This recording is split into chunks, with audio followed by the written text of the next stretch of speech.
Time now for our visit with Dr. K. Dr. Kevin Kavanagh, retired physician and founder of a national organization called Health Watch USA. Dr. K, good morning to you, sir. Good morning, Jack. How are you? Doing very well. Bright and chipper and ready to go this morning. You sound like it. That's good to hear. Let's talk about some of these new variants. This is the thing that's bothering me. We're getting more and more loose with our regulations, and yet, you know, did you see that? Did you see any footage from Miami? The partying out down there? I did. Oh, my goodness. And it was absolutely unbelievable. In fact, I saw some this morning. Horrifying. And it's a setup for a disaster. Absolutely. No question. Well, talk about some of these variants. Well, actually, there's only, in my mind, two right now. So that makes it easier. There's the UK variant, which is more infectious and more lethal, but the vaccine absolutely kills it and knocks it out. So please get vaccinated. And then there's a variant that evades immunity more than the UK variant or our current variant. It is very dangerous. And these variants are all related to the South African variant. That's the variant that has the E484K mutation. And that mutation can evade immunity. Doesn't totally evade it, but it is causing reinfections. And that mutation is also found in the Brazilian variant, the New York variant, and the California variant. So as I said, in my mind, there's two. There's the UK variant, which we're currently getting a surge from, and there's this variant with this immunity-evading mutation. And that, to me, is the more concerning variant. Dr. Fauci testified on Thursday that, well, this variant is causing reinfections. And if you had the previous coronavirus infection, they found out that, well, you get exposed to a variant with the South African mutation, you may get reinfected. And with the South African variant, he stated no protection. That's concerning. And again, get vaccinated. Because one of the big pluses of being vaccinated is that your immunity is much greater than what you get from a natural infection. It is something like 6.5 to 9 times greater when you look at the antibodies which are made. And that's absolutely protective against current variants, and it affords you good protection, at least from hospitalizations and deaths from the other variants.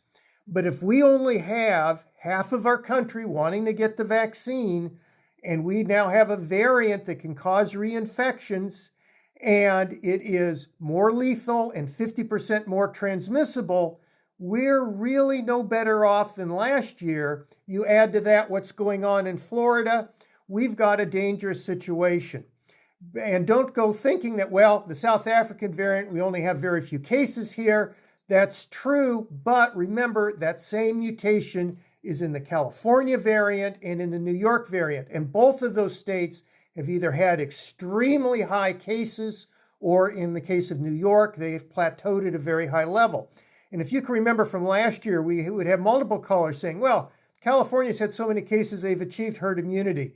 We heard the same thing about New York from some of our federal leaders. Well, Jack, they might have with the old variant, but with the California variant and the New York variant with this escape mutation, they then had a resurgence of cases. And that is primarily in those that either have never had the disease before or who have had the original virus. If you get immunized, and this is the big take-home message, if you get immunized, you have a high degree of protection against death and hospitalizations. So please get immunized. Wow. So we're going to... Well, I know, that's a lot. I'm sorry. No, I'm glad you... No, not at all. As a matter of fact, Alan Edwards was telling me before we went on the air this morning that he was in a feed and seed kind of store over the weekend. He said nobody was wearing masks, and he asked the guy in there, "What's up?" And he said, "That's herd immunity, son." No, I didn't. Yeah.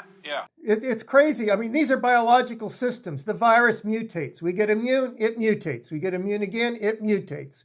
So we've got to be careful. And that's also very concerning for the AstraZeneca vaccine. Now, that's not approved in our country, but that vaccine, and you'll see all these great headlines today, it's 79% effective, et cetera, Yeah, but with the South African variant, if you go on the medical pod sites, like on MedPage Today, et cetera, the South African studies, that vaccine, it's no longer used in South Africa, and in that country, they found it to be 10% effective with the South African strain. And again, that mutation is in the New York strain, and it is in the California strain. Scott Gottlieb on Face the Nation on Sunday also mentioned that with the New York strain, they are worried that with that escape mutation, that they may have a resurgence, and they are getting anecdotal reports now of reinfections. So this is what biological systems do. We are doing quite well here in Kentucky, but we need to keep vigilant because we do not want to get these bad variants into our state. It'd be much better to get a booster from either Moderna or Pfizer to handle this new variant than it would be to get the infection. Because even if you're protected, you can still get very sick. And both those companies are working on a booster. Dr. Kevin Kavanagh, thank you, sir. All right. Thank you, Jack.